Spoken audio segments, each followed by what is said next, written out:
Todos son ya abogados, tal vez hay también estudiantes. Vamos a iniciar esta segunda parte de mi participación hablando sobre la nulidad de la escritura pública testamentaria en la vía judicial y dándole un énfasis al principio de legalidad, a la norma especial y consecuentemente a la voluntad del legislador por la vía notarial. ¿Sí? Ayer hemos visto un poco el tema de los testamentos cerrados, testamentos abiertos, y algo que debemos recordar es que el testamento, a través de la vía voluntaria notarial, el legislador le ha otorgado al notario hacer los testamentos, y no así al juez. Aunque hay muchos estudiosos del derecho, muchos colegas abogados, que me van a dar una frase muy interesante, ¿no? Me dicen, el juez ordena y el fiscal requiere. El notario no es un juez, ciertamente, aunque la doctrina lo pone al notario como un juez de paz. El artículo 11, bajo el principio de legalidad establecido en la tesitura constitucional, le dice textualmente en el artículo 11, al notario el legislador le da una potestad y le dice: el notario es el profesional de derecho que cumple el servicio notarial por delegación del Estado y la ejerce de forma privada. Lo que primero demuestra que el notario no es un servidor público y que eso está concordante con el artículo 16 del Decreto Supremo 2189. Además dice, asesorando excepcionalmente en el marco de sus funciones, interpretando y dando forma legal a la voluntad de las y los interesados, elaborando y redactando los instrumentos públicos y asimismo realizando los trámites en la vía voluntaria notarial previsto en la ley. Quiero hacer énfasis en la segunda parte de este imperativo legal, interpretando y dando forma legal a la voluntad de los interesados. El testamento es una forma de transferir propiedad a través de la sucesión. Consecuentemente, el legislador al notario le da una potestad, no importa que sea un ciudadano privado, pero aquí lo que interesa es que tiene una delegación taxativa del Estado y le dice, le delega la fe pública, ¿no? Alguna vez me ha pasado en mi paso por la dirección del notariado plurinacional, en la dirección jurídica y como director jurídico, que han llegado órdenes judiciales, requerimientos fiscales, donde decían al director del notariado, le ordenaban o le requerían, por ejemplo, decir, instruya, se ordena que se remitan las matrices protocolares del notario XX de la ciudad XX. Bueno, ahí había que pensar de acuerdo a la inspiración del legislador y responderle a la autoridad, ya sea juez o fiscal, y decirle que la fe pública no ha sido delegada al director departamental, al director del notariado. La fe pública ha sido delegada al notario. Por lo tanto, si la autoridad suscrita solicita o necesita información sobre una matriz protocolar, que es el producto primigenio antes de una escritura pública, pues remítase directamente al notario, pues este tiene la obligación de responder también en forma directa a su autoridad.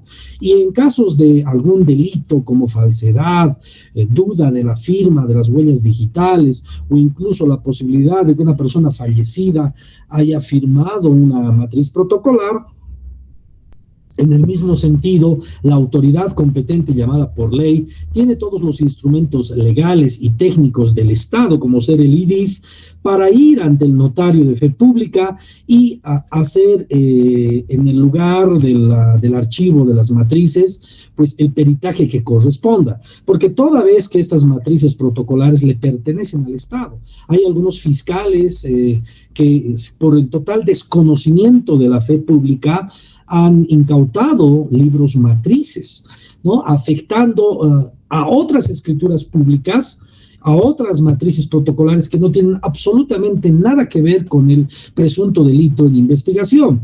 Entonces, van y secuestran los protocolos, los empastados de los libros matrices, pero va una persona y de casualidad necesita un segundo traslado de esa matriz, que está secuestrada, que no tiene absolutamente nada que ver con el delito, pues se siente perjudicada, y es ahí donde los fiscales cometen un gran error, porque si bien ellos necesitan hacer un peritaje del documento para ver si realmente corresponden las huellas digitales y la firma del comprador, del vendedor o incluso del testamento, pues lo que tienen que hacer es usar al IDIF, ¿no?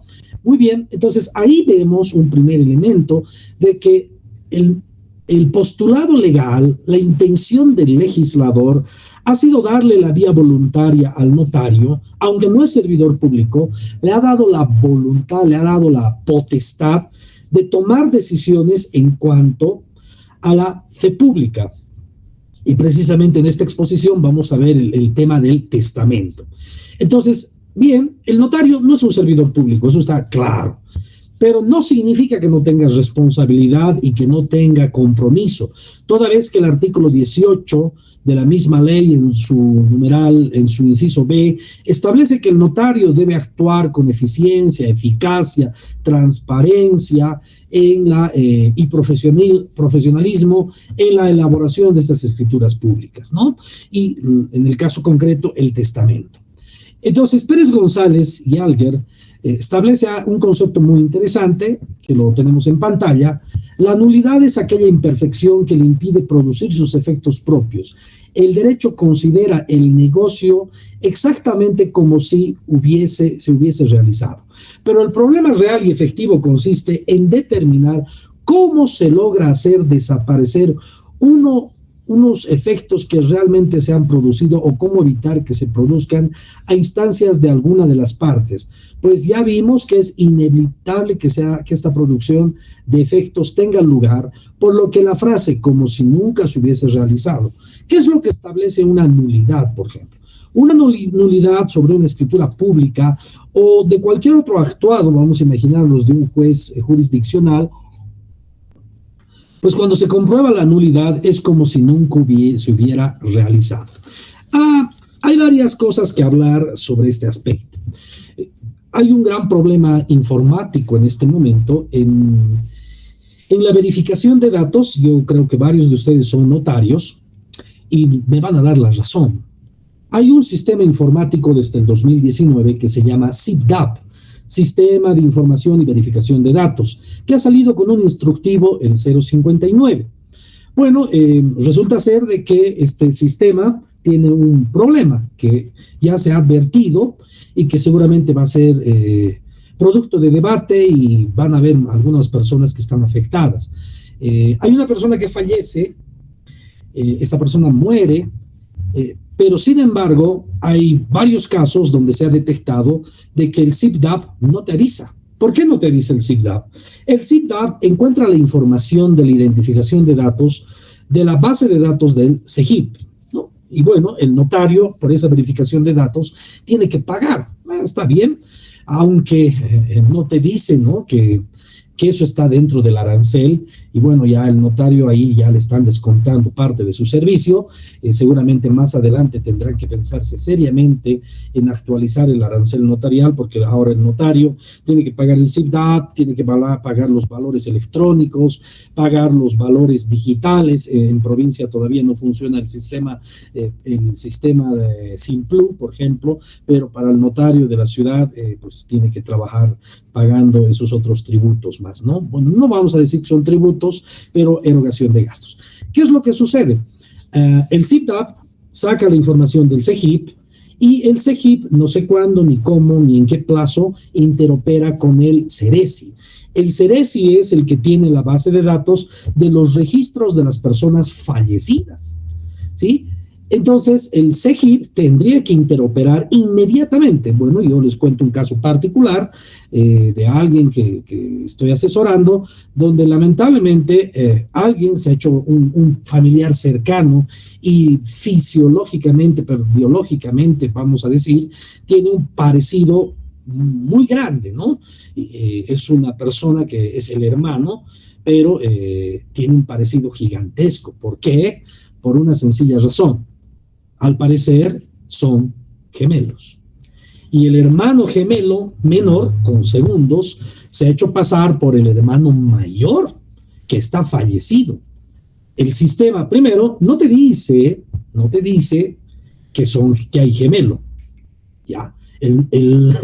Ante todo, el notario y cualquier ser humano puede caer pues en la debilidad de equivocarse, porque ¿qué son los gemelos? Son clones naturales perfectos, aunque tienen huellas digitales diferentes, un ADN diferente, pero el notario no está obligado a saber o tener esas capacidades. En la ley del notariado no existe absolutamente ningún lugar donde diga que el notario tiene que ser un experto en dactiloscopía, por ejemplo. Consecuentemente, este hermano menor se ha hecho pasar por el hermano mayor ya fallecido. Y el momento que el notario, víctima, va y revisa el sistema no le dice absolutamente en ningún lado que esta persona está fallecida. Tampoco le dice que es gemelo. Por lo tanto, el notario ha sido víctima. Ha sido víctima porque estos sistemas no están interoperando. Bueno, y seguramente esta escritura pública, en la vía que corresponda, va a ser sometida, y ha sido ya sometida en la vía penal a falsedad material, uso de instrumento falsificado, donde no ha quedado más evidencia, y el hermano ha tenido que someterse a un proceso abreviado, declarándose realmente que él ha sido el que ha suplantado de la identidad. El notario no tenía la capacidad ni tecnológica, ni profesional, y voy a decirlo así, ni siquiera la capacidad de poder leer en coca o en tarot para realmente ver que él era una víctima más. Pero bueno, lamentablemente ha sido sumariado, procesado, y es en la vía que corresponda donde se va a hacer la defensa en forma airosa, porque aquí hay un error tecnológico, un error de interoperabilidad, y que de acuerdo a la ley del notariado hay una excepción de responsabilidad, ¿ya? Este es un caso muy interesante, donde podemos ver que la nulidad de las escrituras públicas y de un testamento por debilidades informáticas puede ser posible, ¿ya? Podemos, bueno, según las preguntas, podemos analizar también estas debilidades, ¿no? Y bueno, corresponde a las instituciones del Estado que regulan el servicio notarial, pues tomar cartas en el asunto. ¿Y cuál es tomar cartas en el asunto? Pues es uno, reconocer de que hay un error, y que las personas, y en este caso el notario, que han sido víctimas de este error y esta vulnerabilidad, este hueco jurídico y hueco tecnológico, pues no tiene responsabilidad, y corregirlas. ¿Y cómo se va a corregir? Pues informáticamente y legalmente. El testamento es una escritura pública más. El legislador le ha dado la facultad al notario de generar el testamento. Es un acto jurídico mediante el cual una persona, el testador, dispone total o parcialmente de sus bienes para después de su muerte indique a quién o quiénes serán sus herederos o legatarios, ¿no? Las liberalidades que están previstas en el 1059, 1060 hasta el 64 del Código Civil. El testamento es un acto personalísimo y sujeto a diversas formalidades y ciertos ritualismos. Bien, la eficacia del testamento. Vamos a ver un testamento especial que ayer les dije que lo vamos a revisar el día de hoy. Y vamos a recaer efectivamente en que el único competente es el notario. El testamento otorgado, de acuerdo al presente artículo, el 1140, no surtió efectos si el testador sobrevive a las circunstancias en que se las otorgó. ¿Qué quiere decir? Un testamento militar, una persona que está en la guerra o está teniendo un conflicto bélico armado, puede ser fuera o dentro de nuestras fronteras. No se olviden que cada 20 años siempre hay un atisbo, ¿no?, de guerra civil, especialmente entre la ciudad de La Paz y el Alto. Podría ser que un militar tenga esta situación, se acae a la muerte de estas circunstancias. Los testigos deben comunicar la última voluntad del testador al superior respectivo o entregarle el pliego recibido, un documento, una nota que haya sido firmado por el militar bajo sus firmas como testigos, para que por orden regular se haga saber a los interesados. Aquí hay algo muy interesante. Este tipo de testamento, por ejemplo, aparentemente por la redacción, no concurre ningún ritualismo o exigencia jurídica más que la voluntad del testador y testigos, ¿sí? Pero acá va a haber un control de legalidad. ¿Y quién debe hacer este control de legalidad? En primera instancia, al conocer que existe un testamento, el llamado por ley, de acuerdo a la redacción de la ley del notariado, es el notario. Él podrá recibir este testamento, quien deberá hacer en primera instancia una revisión de legalidad, que vea que cumpla con los parámetros establecidos bajo los principios de la legítima, de acuerdo, y recalco, al artículo 1059 para adelante, donde reconoce la legítima de los herederos, ya sean estos los forzosos especialmente, ¿no? En ese sentido, el notario tendrá que ver el beneficio de la legalidad. Y cuando pueda haber una pugna tras el testamento, la muerte del militar, pues solamente el juez podrá ver la eficacia jurídica, la división y la partición que podría corresponder si es que este testamento goza de alguna debilidad en el momento de la redacción. Y quiero volver a ser enfático con el artículo 11, ¿no? El artículo 11 establece que el único que moldea la voluntad de las partes o de los interesados es el notario. Y acá también vale la pena recalcar, y a mí a veces yo peleo con esta situación, hay todavía algunos notarios que siempre piden la minuta, ¿no? Bueno, y yo me pregunto si es necesaria realmente la minuta, toda vez que el artículo 11 es muy claro. Dice, en el marco de sus funciones, interpretando y dando forma legal a la voluntad de los interesados. Puedo entender que antes de la ley del notariado era una necesidad imperiosa pedir la minuta, ¿no? ¿Por qué? Porque había muchos, tal vez cientos de notarios en Bolivia que no gozaban de la formación jurídica. ¿Qué quiere decir eso? Pues que no eran abogados. ¿Se entiende, no? Entonces toda la responsabilidad no necesariamente caía sobre el notario, porque no era un hombre o mujer formado en leyes obligatoriamente. Ya, pero a partir del examen de competencia del 2018, el 2019 y el último que ha sido a finales del 2022 y principios del 2023, pues no existe un solo notario meritocrático que no sea abogado y que cumpla los requisitos establecidos por ley. Entonces siempre me pregunto por qué algunos notarios van y piden la minuta cuando no es una exigencia del ordenamiento jurídico, y además el único responsable de de crear las escrituras públicas y interpretar y darle forma legal a la voluntad de los ciudadanos, de los interesados, pues es el fedatario. Bueno, en el testamento militar hay una excepcionalidad, pues el militar no va a poder entender muy bien esas liberalidades o esas condiciones civiles que hay a momento de testar. Y es el notario el que debe revisarlas si es que llega a su competencia y se requiere como un servicio notarial. Y podrá en primera instancia ver la legalidad del testamento en el fondo de la división de los bienes y las liberalidades que corresponden, pero no así en la aplicación plena cuando los intervinientes y todos los herederos llamados por ley puede haber alguno que tenga alguna afectación. Un hijo, por ejemplo, que no esté reconocido en el testamento, y como ustedes saben, el 1059 dice, no interesa el tipo de hijo, puede ser un adoptado, un hijo antes, fuera, al medio del matrimonio, con tal de que esté reconocido. Pero aquí hay otro artículo muy interesante también, el testamento hológrafo, ¿no? Los militares, policías, soldados, personal civil en el servicio de la República, misioneros, exploradores, investigadores, científicos y técnicos que se encuentren o residan en fortines, campamentos o lugares alejados de centros de población pueden testar en su cartera o en un papel suelto. Si lo escrito en la cartera o en el papel suelto lleva fecha y firma y en todo de su propia letra, vale lo que disponga, aunque no haya testigos comprobando que sea la autenticidad de la letra, firma y fecha.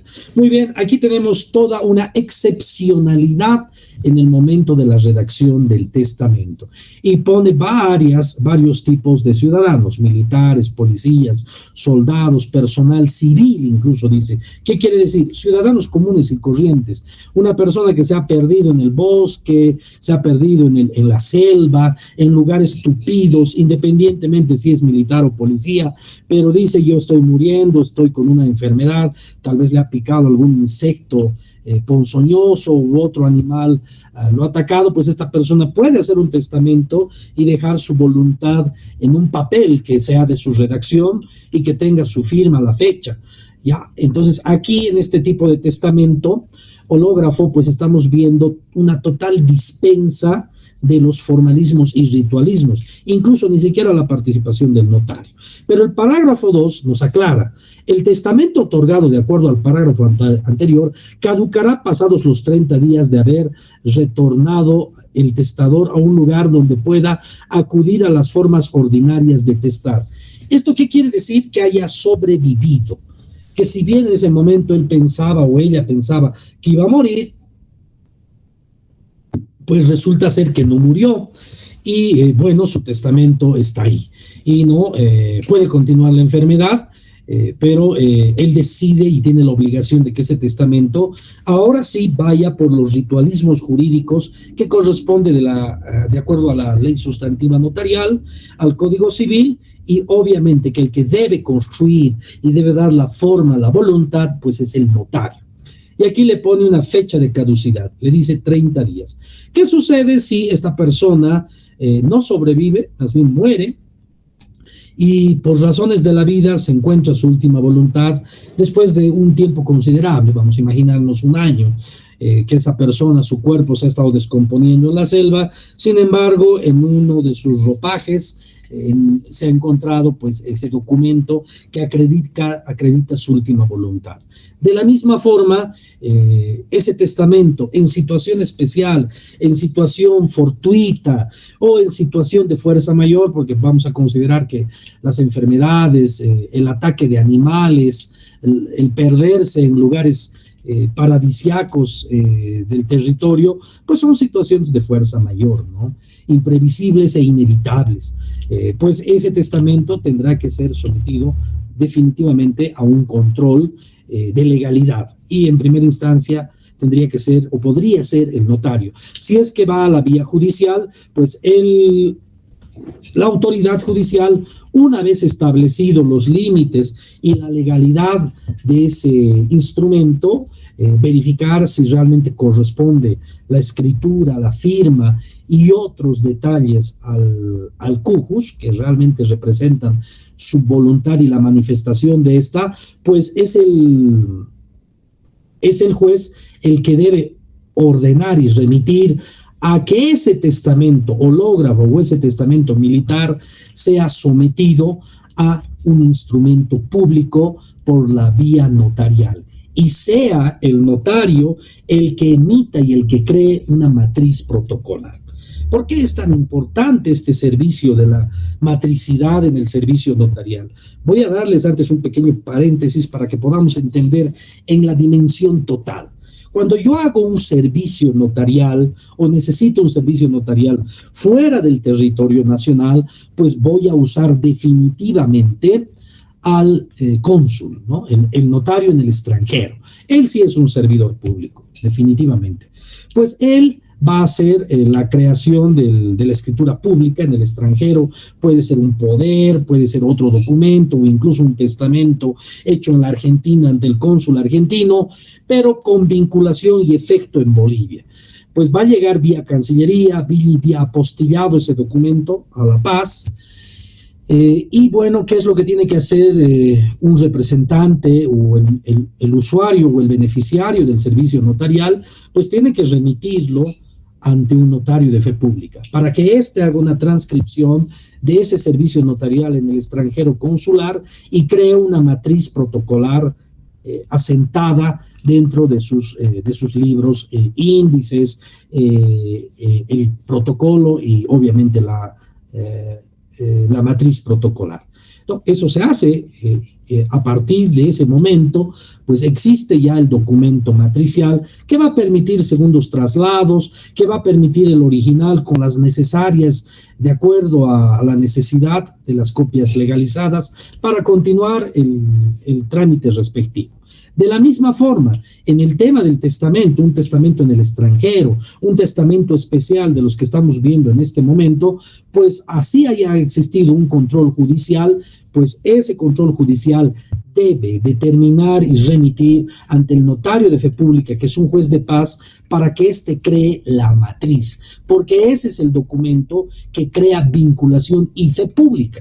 Muchos dirán, pero ¿acaso el juez no tiene fe pública en el sentido del que el juez ordena? Sí, pero el legislador le ha dado esa potestad al notario, delegándole la fe pública por ley, a través de una ley especial, como es la ley del notariado, y tomando en cuenta que el Código Civil tiene una determinada obsolescencia, toda vez que ya han pasado prácticamente 50 años desde que ese instrumento civil está en la compilación de leyes civiles bolivianas. Yo entiendo, de acuerdo a la exposición de motivos que he podido acceder, que la ley del notariado tiene una visión de acuerdo a la nueva Constitución, ¿no? Y nuestra nueva Constitución nos habla del vivir bien y un pluralismo jurídico. Bueno, ¿qué pasaría en estos dos testamentos? En este testamento militar y en este testamento muy, muy especial, que es el hológrafo, ¿no? Que pone condiciones muy especiales. Pues después de este control judicial, para ver que realmente exista la voluntad de las partes, pues no podría el notario ordenar pues un examen grafológico. Pueden haber algunos herederos que duden de la idoneidad del documento, que no crean que sea la firma del cuius, pero el juez sí tiene la potestad de verificar y ordenar el peritaje correspondiente. Cuando existe esta certeza, el juez podrá remitir, viendo la disposición legal, remitir al notario pues para que cree una matriz protocolar. Esta nulidad del testamento, y bueno, ¿qué dice Rubio? Dice, existe nulidad cuando uno de los elementos esenciales presenta problemas desde la misma conclusión del acto, o cuando éste atenta contra una norma de orden público o contra las buenas costumbres, por tanto, no se producirán efectos jurídicos. Otra vez nos encontramos con el principio del análisis, ¿no? ¿Será que es competencia la creación del testamento por la vía judicial o por la vía notarial? Y voy a volver a ser enfático. La delegación de crear testamentos y la delegación de la fe pública se le ha dado al notario, no se le ha dado al juez. Si bien el notario puede crear un testamento abierto, debe intervenir en un testamento cerrado para un control de legalidad. Y cuando hay una discusión entre herederos y la actuación del notario, sí se puede ir a la vía judicial, pero no es para que el juez verifique la participación o no del testamento. Es para que cuando hay una litis o hay una admisión de una demanda que podría afectar a la legalidad del testamento o de cualquier otra escritura pública, el único competente es el juez. En el caso del testamento, el testamento se crea con el notario. Pero si hubiera una causa fundada, suficiente para dudar de la idoneidad del documento, pues el juez es el que debe verificar aquello. A ver, me voy a explicar un poco. Imagínense que hay el caso de que uno de los herederos tiene la suficiente prueba y la suficiente argumentación jurídica para decir: es imposible que ese testamento haya firmado mi padre. Primero, porque mi padre estaba en coma o estaba sedado, ¿ya? Es posible que sean sus huellas digitales, pero posiblemente las huellas digitales solamente las estamparon cuando él no gozaba de voluntad, pero difícilmente y dudo que sea la firma. Entonces, en ese caso, el juez podría intervenir, pero siempre y cuando haya la prueba fundada y los elementos de convicción y esa duda razonable. Ahí, en ese caso, el juez va a intervenir para verificar la idoneidad, no de lo que está escrito simplemente, sino para evitar la falsedad que podría haberse producido. El único competente para hacer un testamento de acuerdo a la ley es el notario. Pero cuando hay posiblemente estos vicios del consentimiento, es el juez llamado por ley el que podría revisar la legalidad. Pero es el notario el que hace la redacción. Y el día de ayer ya lo vimos y quiero volver a recalcar y ser muy enfático, ¿no? Si es que hay un testamento cerrado o incluso un testamento especial, un testamento lacrado, ¿no? Así lacrado, se le lleva y dice: esta es mi última voluntad, señor notario, quiero que al momento de fallecer se respete mi voluntad. El notario podría estar en presencia de una falta y tal vez hasta de otro tipo de situaciones si no hace el control de que ese testamento esté guardando lo establecido en la legítima y lo que pertenece a los herederos y las liberalidades que el testador tiene de acuerdo al Código Civil. Así que, de acuerdo a la legislación actual y la ley especial del notariado, pues el único que le da forma a la voluntad de las partes, incluyendo al testador, pues es el notario. No sé si hasta este momento hubiera alguna pregunta que quieran realizarla o alguna aclaración.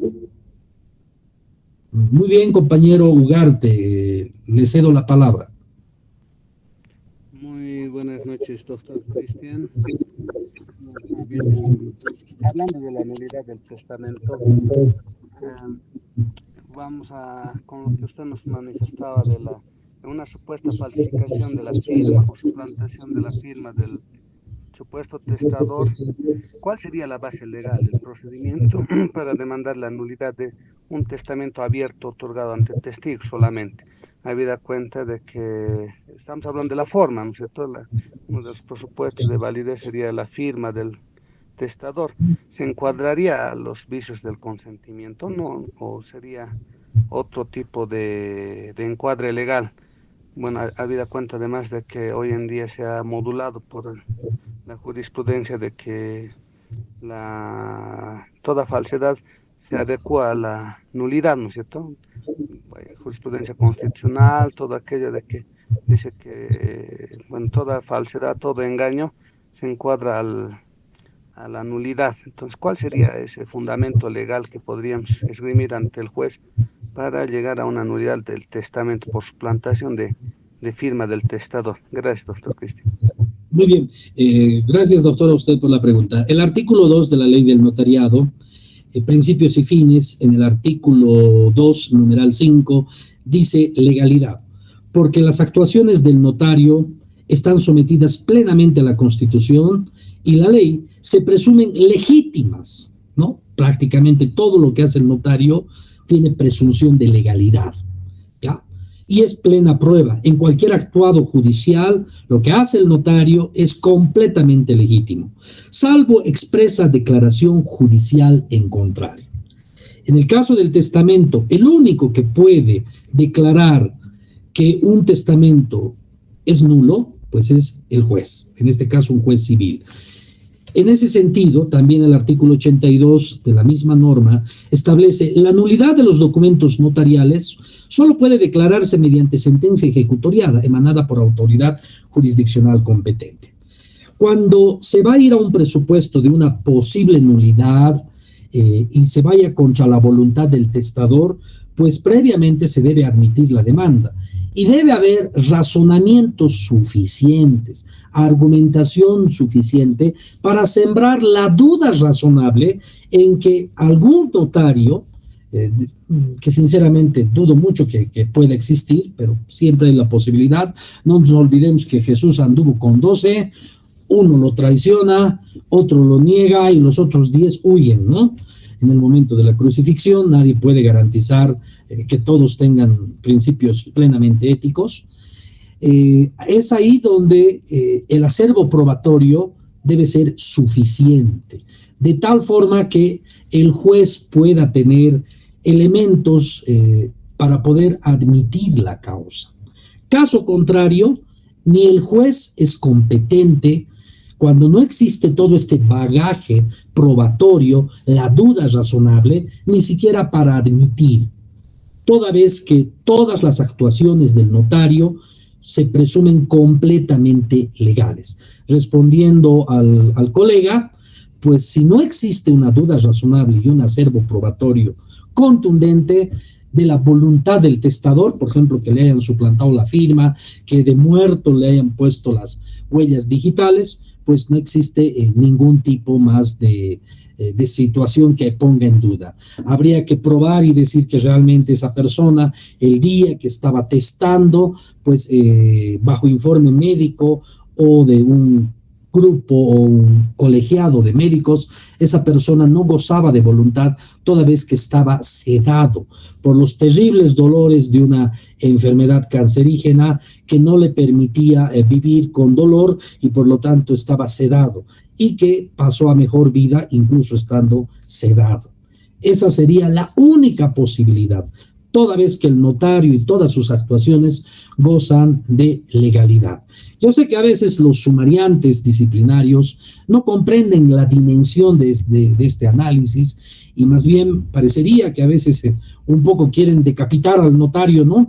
En algún momento, pues, colegas, tiene que abrirse la ley del notariado y establecer algunas faltas muy claras. Hay algunas faltas con las que yo, por ejemplo, no estoy muy de acuerdo y les voy a decir cuál. Al notario le dicen que debe cumplir sus deberes con profesionalidad, ética, transparencia, responsabilidad, eficiencia, asesoramiento, imparcialidad y neutralidad. Y artículo 18, inciso B, ¿no? Estamos hablando de varios verbos, ¿no ve? Varios verbos. Entonces, ¿cómo puedo fundamentar yo como sumariante, que finalmente soy un juez, cómo puedo fundamentar cada uno de ellos y decir, por esto no ha cumplido su función profesional, por esto no ha cumplido la ética? ¿No? Cuando yo veo algún proceso disciplinario y le ponen este artículo como parte de la tipicidad, pues yo reclamo y digo, esto no se puede probar. Y a veces esto es control constitucional, porque no hay la fundamentación, la argumentación jurídica para sustentar esta falta. Ya podemos probar que el notario no ha actuado con responsabilidad, ya vamos a decir que no ha actuado, pero no podemos probar que no ha actuado con neutralidad, con imparcialidad, es bien difícil, ¿no? Y siendo más objetivo en la respuesta, el notario, todos sus actos gozan de legalidad.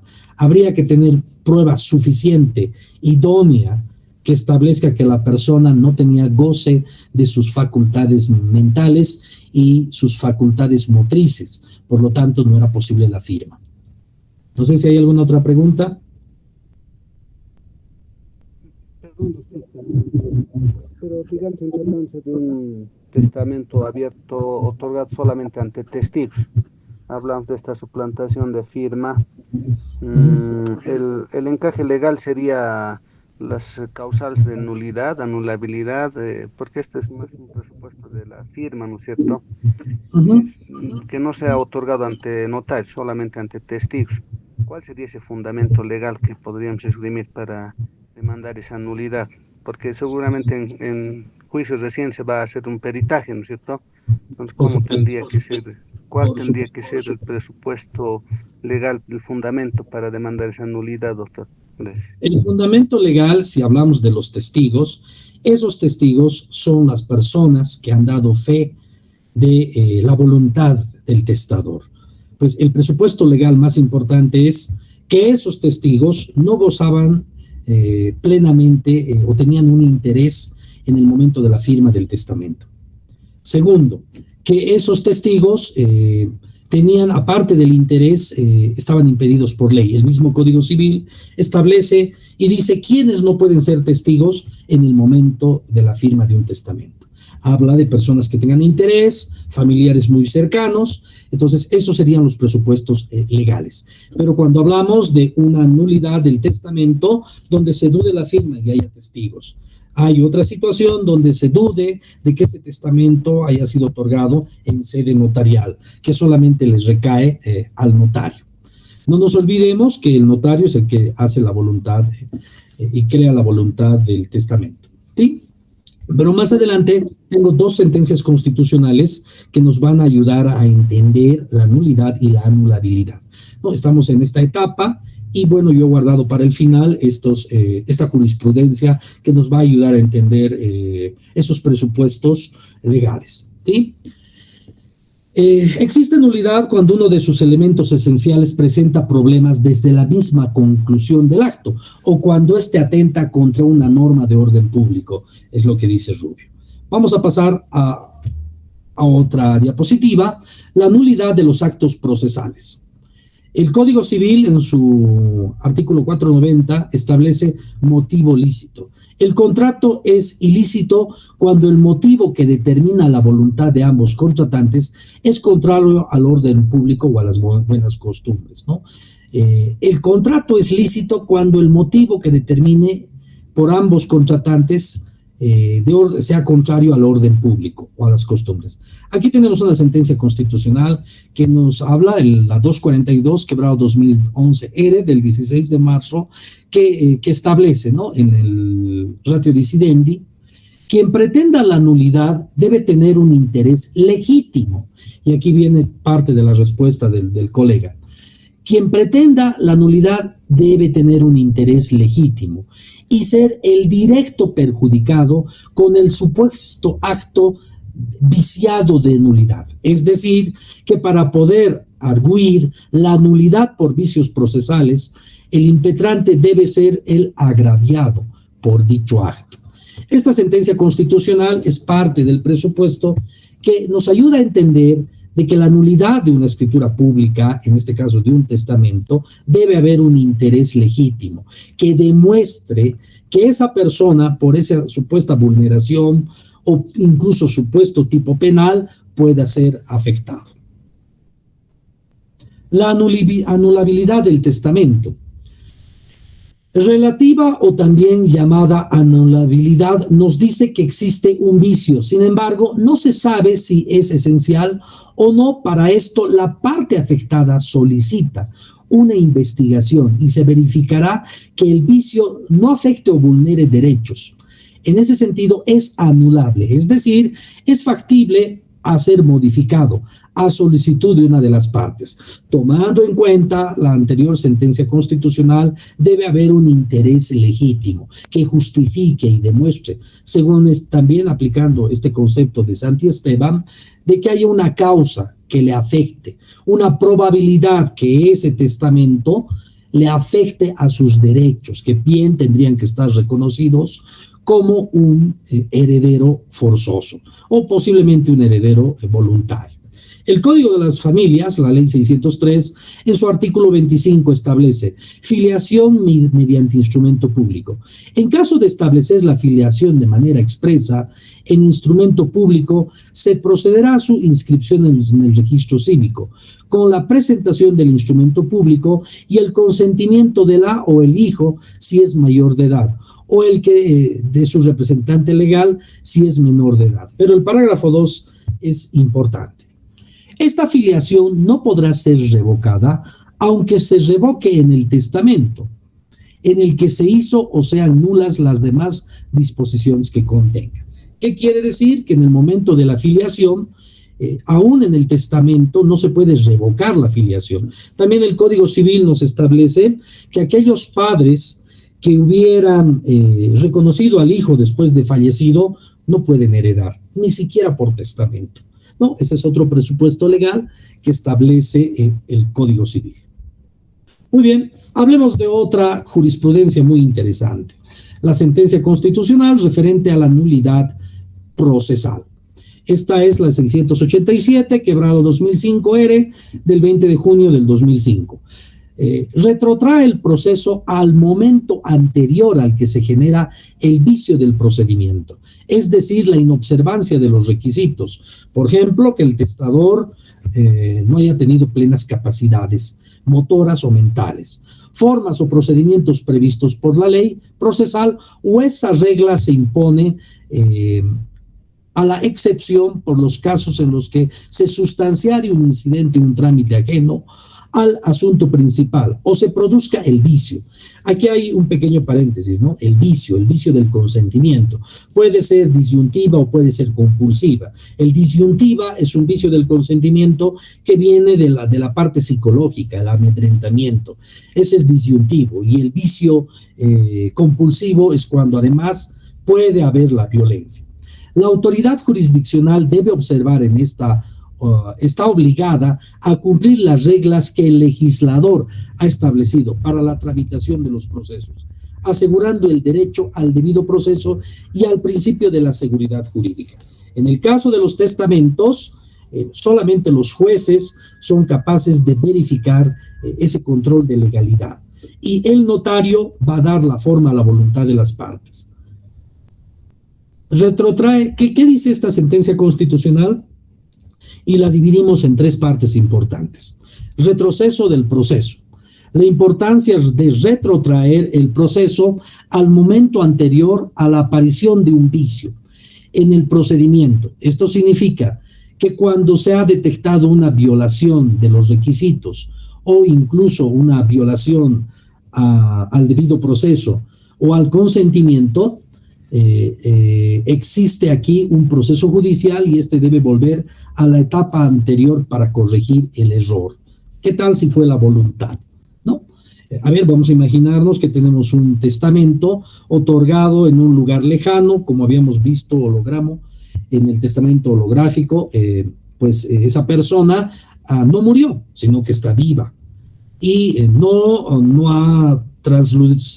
ha legalizado su testamento de acuerdo a las reglas del debido proceso, la ley del notariado, pues ese testamento no podría ser usado más allá de los 30 días. Retrotrae, ahí vemos un vicio de nulidad, un testamento que fue dado en un papel hace 5 años y que hoy lo quieren hacer valer. No será posible. Hay una nulidad, hay una preclusión incluso, porque debió haberle dado el encaje legal y el control de legalidad a través del servicio notarial, y no así a través del servicio judicial. Y aquí se me viene una idea muy interesante. Yo no podría usar un testamento especial después de 2, 3 años y hacerlo valer ante el juez. ¿Por qué? Porque ya no goza de eficacia legal, ha habido una preclusión. Debió llevar a un control de legalidad en primera instancia ante el notario y estando vivo para que el notario le dé el molde, el encaje legal y finalmente ese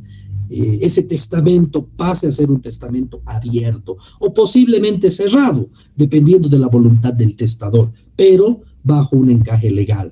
Y no podría ser posible que un juez haga valer ese testamento en un papel con 3, 4, 5 testigos, como por ejemplo el testamento del campesino, y que tenga plena legalidad sin que haya pasado por el servicio notarial.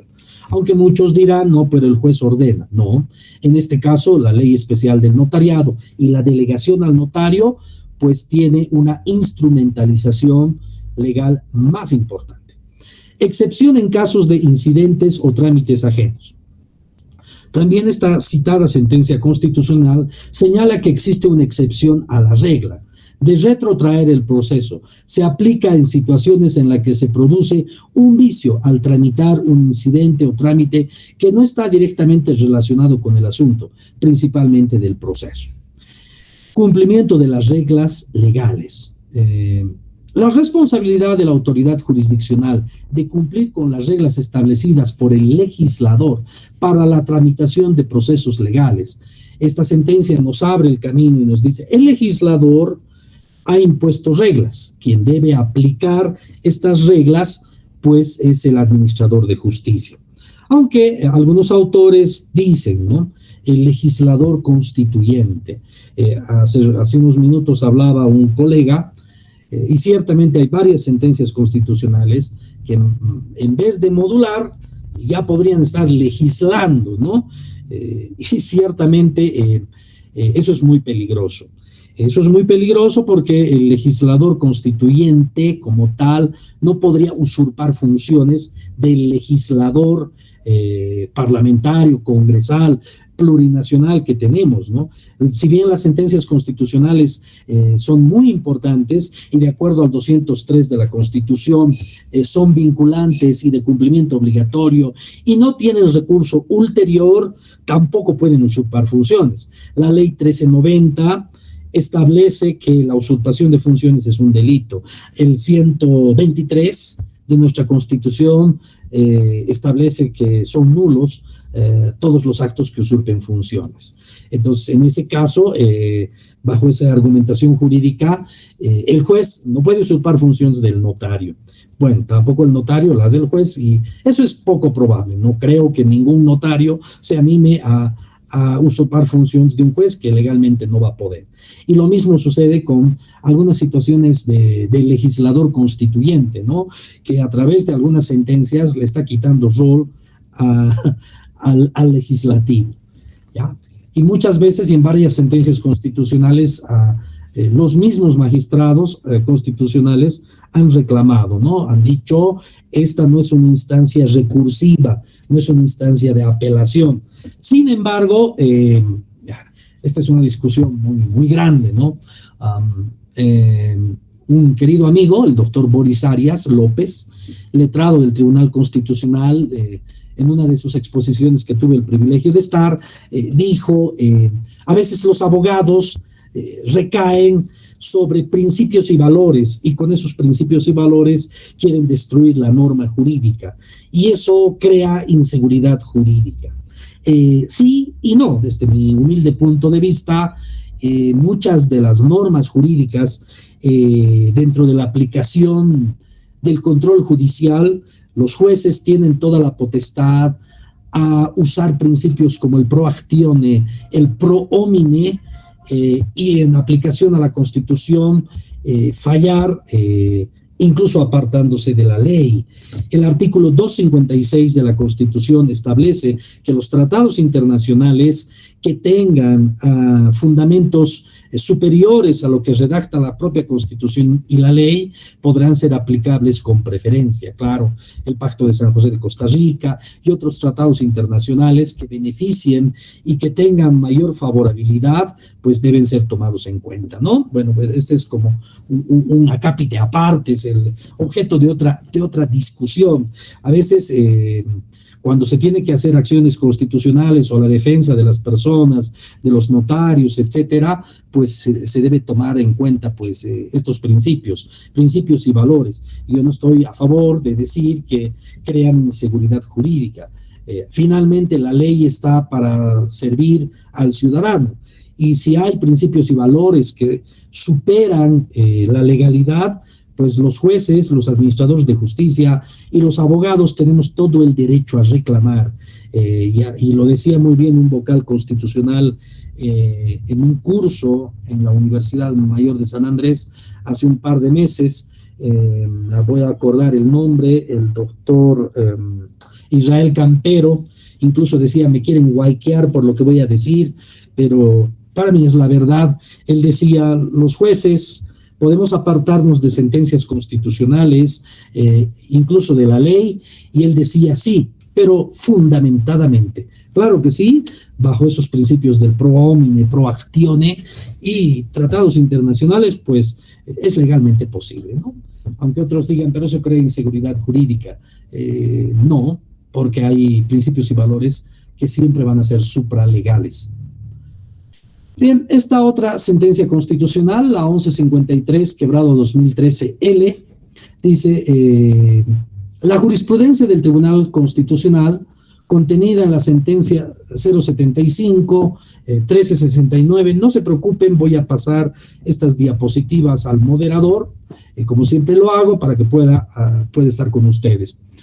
Ha establecido que el derecho al debido proceso exige que toda resolución sea debidamente fundamentada, es decir, que cada autoridad que dicte una resolución debe imprescindiblemente exponer los hechos y realizar la fundamentación legal, y consecuentemente cuando un juez omite la motivación de una resolución, no solo suprime una parte estructural de la misma, sino también en los hechos toma una decisión de hecho y no de derecho, que vulnera de manera flagrante el citado derecho que permite a las partes conocer cuáles son las razones para que se declare en tal o en cual sentido, a lo que en el mismo o en el ratio decidente que llevó el juez a tomar la decisión. En el tema del testamento, por ejemplo, es el juez el que debe establecer claramente por qué podría inviabilizar un testamento en su totalidad o en parte, y debe ser una fundamentación muy clara, muy taxativa.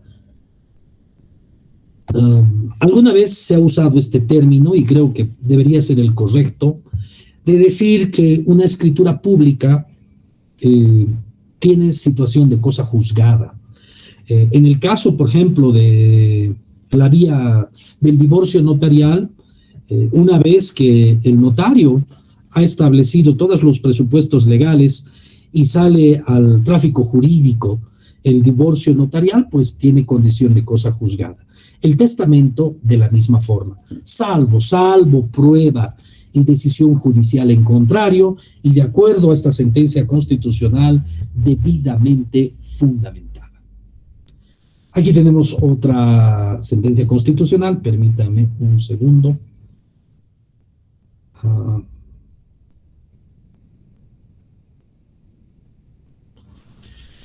En la que se señala, si bien la interpretación de la legalidad ordinaria, esta es la parte que a mí me agrada, ¿no? En la que señala, si bien la interpretación de la legalidad ordinaria debe ser labor de la jurisdicción común, o sea, la jurisdicción ordinaria, corresponde a la justicia constitucional verificar si esa labor interpretativa no está quebrantando los principios constitucionales informadores del ordenamiento jurídico, entre ellos los de la legalidad, seguridad jurídica, igualdad, proporcionalidad, jerarquía normativa y debido proceso. Principios a los cuales,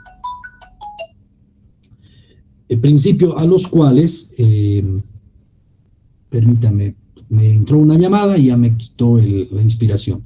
Seguridad jurídica, igualdad, proporcionalidad, jerarquía normativa y debido proceso. Principios a los que se hayan vinculados todos los operadores jurídicos del Estado, de la Nación, dando que compete a la jurisdicción constitucional otorgar la protección requerida a través de las acciones de tutela establecidas en los artículos 18 y 19 de la Constitución. ¿Qué quiere decir esta sentencia antes de avanzar?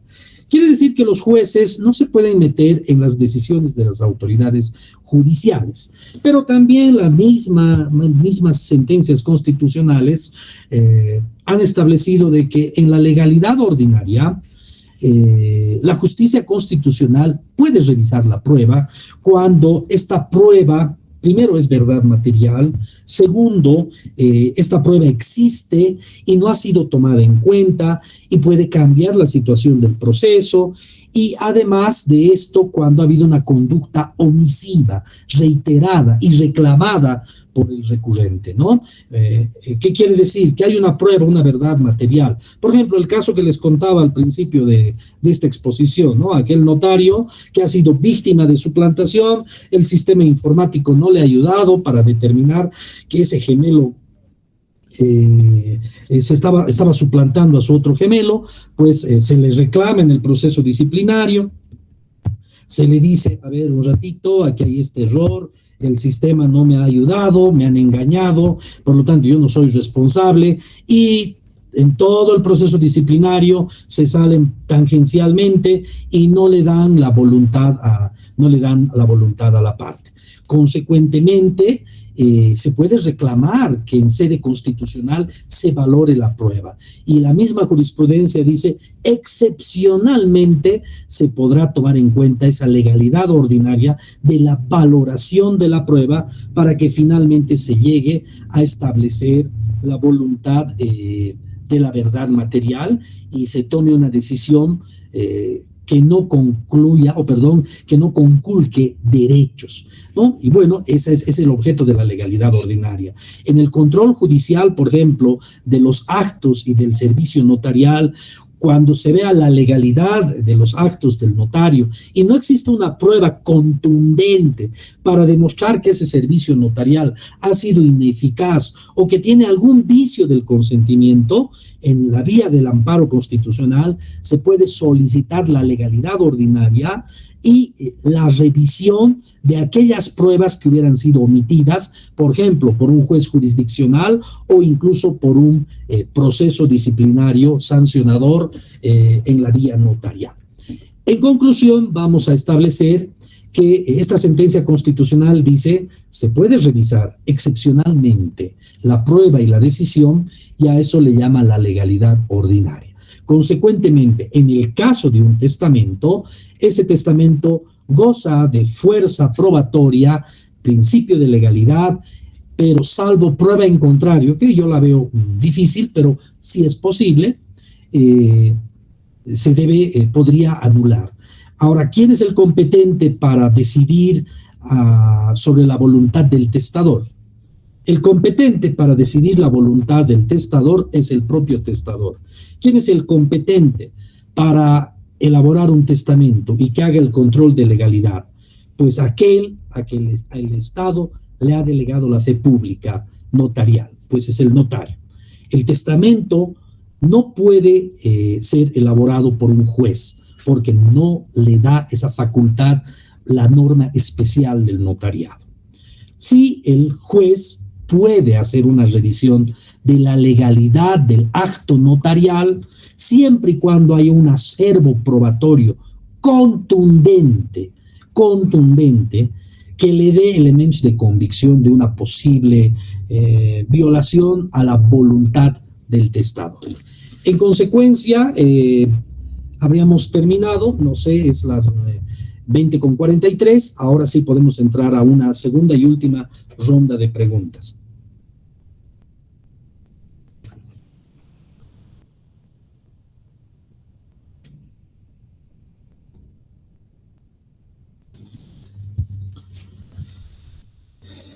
Bien, no sé si hay alguna otra pregunta más.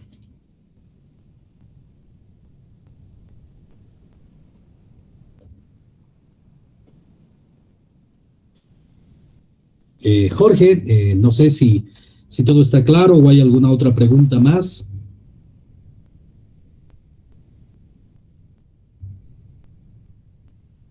Oh, perdón, Néstor, me confundí. Néstor, no sé si hay alguna cuestionante o alguna otra pregunta más.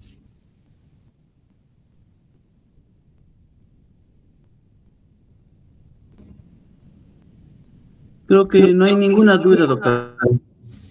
Ya, perfecto. Si no hay ninguna duda más, entonces habríamos concluido esta segunda etapa de mi participación. Voy a hacerles llegar la presentación en formato PDF para que puedan tener acceso a los conceptos y puedan tener acceso a esta jurisprudencia, ¿no? Muchas gracias, doctor. Listo, muchas gracias a todos los colegas y también a los notarios. Bueno, gracias, doctor. Buenas noches, doctor. Buenas noches.